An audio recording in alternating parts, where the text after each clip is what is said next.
नमस्कार दोस्तों, मैं हूं भूपेंद्र कुलदीप और आज मैं आपके साथ एक छोटा सा संस्मरण साझा करना चाहता हूं। बात मेरे संघर्ष के दिनों की है। उन दिनों मैं रायपुर में रहा करता था और प्रत्येक शनिवार को मैं महासमुंद अपने मित्र के साथ जाया करता था। तो एक शनिवार को मैं अपने मित्र के साथ में महासमुंद की ओर जा रहा था। तो बीच रास्ते में मेरे मित्र ने मुझसे कहा कि सर, मुझे चाय पीने की इच्छा हो रही है। तो मैंने कहा ठीक है, आगे कहीं अगर चाय की टपरी नजर आ रही हो तो वहां हम रुक जाते हैं। थोड़ी दूर पर मंदिर हसौद के आसपास में हमको एक टपरी नजर आई। हम लोग वहां रुके, हमने आवाज दिया तो एक बूढ़ी माई वहां से बाहर निकल के आई। हमने पूछा, माई क्या आप हमको चाय पिला सकती हैं?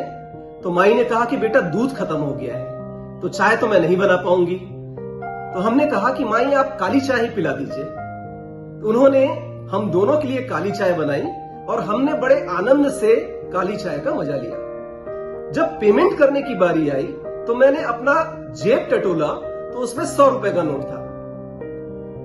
माई को मैंने पूछा कि माई आपके पास चिल्लर है क्या? तो माई ने कहा कि बेटा मेरे पास तो चिल्लर है नहीं। मैंने अपने मित्र को भी पूछा कि तुम्हारे पास जेब में कुछ चिल्लर है क्या?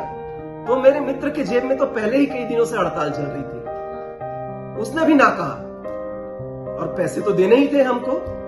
तभी हमने अचानक देखा कि एक मोटरसाइकिल में 2 लोग वहां पर आके रुके। उन्होंने कुछ देर माई से बात किया, फिर वहां से वो चले गए। माई पीछे की ओर मुड़ी और हमको बोली कि बेटा मुझे मेरी चाय के पैसे मिल गए हैं, अब मुझे अपनी दुकान बंद करनी है, आप लोग यहां से चले जाइए। मैंने कहा, माई हमने तो आपके पैसे दिए ही नहीं, आपको पैसे मिले कैसे?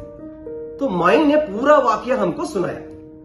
उन्होंने बताया कि जो 2 लोग मोटरसाइकिल में आए हुए थे उनको भी चाय पीनी थी और मैंने कहा उनसे कि बेटा मैं तो यहां चाय बना ही नहीं सकती, दूध खत्म हो गया है। तो उन्होंने आप लोगों के बारे में पूछा कि आप लोगों को मैंने कैसे चाय पिलाया।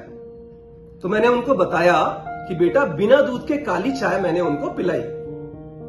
तो झट से उनमें से एक व्यक्ति ने अपने जेब में से 2-2 रुपए के 2 सिक्के निकाले और मेरी हाथ पे रख दिए और उन्होंने कहा कि माई चाय चाहे वो लोग पिए चाहे हम लोग पिए, आपको आपकी मेहनत के पैसे मिलने ही चाहिए। ऐसा कहकर वो 4 रुपए मेरे हाथ पे रखे और निकल गए। हम लोग आश्चर्यचकित थे। हम लोग दौड़कर बाहर गए, लेकिन वहां पे केवल धुआं ही धुआं था। ऐसा लगा मानो कोई ईश्वर यहां से गुजरे हो। सचमुच वे लोग ईश्वर थे। उन्होंने माई को उस चाय के पैसे दिए जो उन्होंने पी ही नहीं। हम लोग बहुत आश्चर्यचकित थे। मैं उस काली चाय के पैसे का कर्ज आज भी महसूस कर सकता हूं। दोस्तों, ये बहुत महत्वपूर्ण है कि अगर आप जीवन में कोई सा भी भला काम अनजाने में जाने में करते हैं तो उसका बहुत गहरा असर दूसरे के जीवन में पड़ता है, शायद उसकी जिंदगी बदल जाए। तो इसलिए दोस्तों, आप सभी से अनुरोध है कि अच्छा काम करते रहिए, स्वस्थ रहिए।